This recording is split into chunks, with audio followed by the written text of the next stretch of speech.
It's Ad Mora here from American Martial Arts Movement. I'm here with Rick Hawn, who's going to be facing Michael Chandler for the 155 strap at Bellator's card in Irvine, California on January 17th.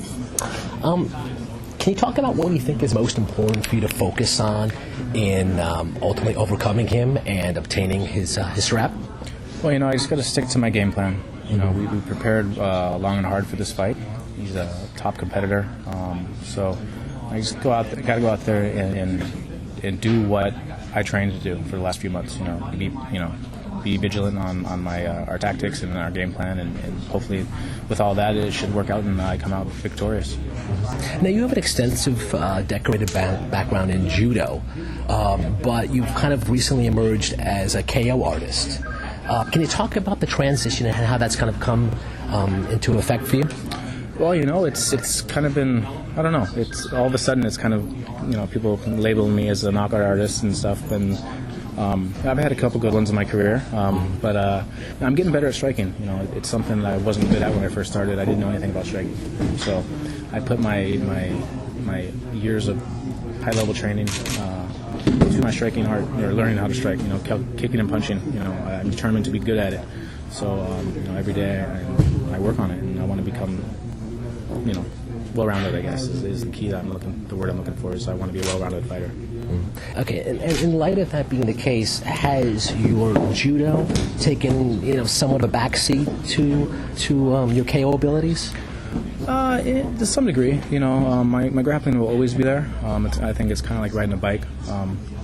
In some sense, but I do still train judo. I wrestle now. I do jiu-jitsu. So, there's all these other things you have to really focus on to become a good fighter. And so, judo will always be there, and I will always train it to some degree. But everything else is, fight starts standing and punching. So that's the main focus. Mm-hmm. What do you think will be the most challenging aspect of what it's going to require of you to defeat Chandler? Well, this is my first 5-round fight, so that may play a big role in it. But I'm trained for that. I'm ready for what he brings to the table, and it's my biggest fight, biggest test to date. So I had to treat it as such, and just go out there and do everything more and better than fights before. So I'm definitely, I believe I'm ready to go. So hopefully everything works out on Thursday. Which MMA fighter would you say that you find most entertaining to watch in the cage? My entertainment is watching guys that are such high skill level, like George St. Pierre, Anderson Silva, Ben Askren, who is just a dominant wrestler, and to me that's entertainment because he can do what some of the people, they know it's coming, but they can't do anything about it. So guys like that, guys who show incredibly skilled. Machida, John Jones, of course. So that's what entertains me. And are those guys you feel like that you have, whether consciously or unconsciously, ultimately kind of emulated on some fronts?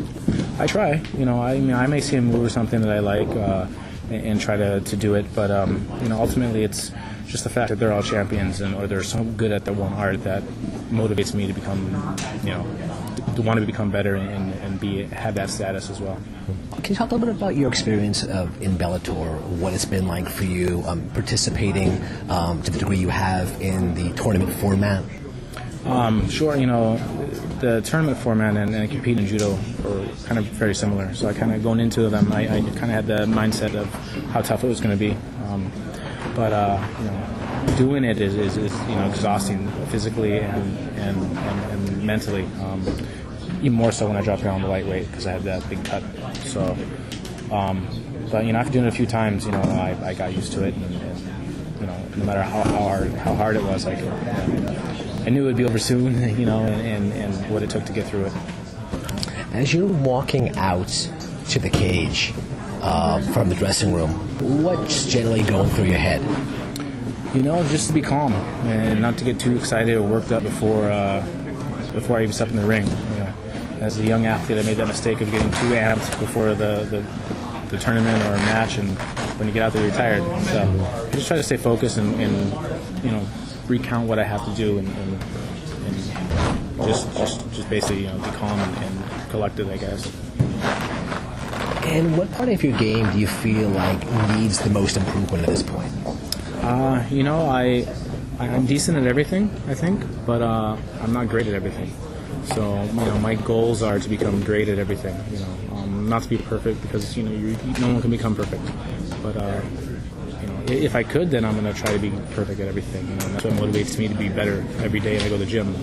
I want to become a great boxer. I want to become a great kicker, striker. Jiu-jitsu, wrestling. So, I'm far from any of that, and that's what motivates me to keep going. What aspect of MMA have you found most challenging thus far? Well, I guess you could say the striking.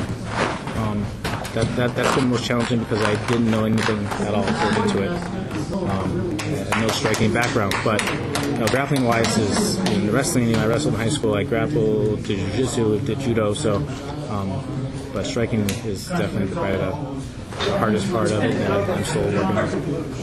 And how many hours a day or a week do you typically train?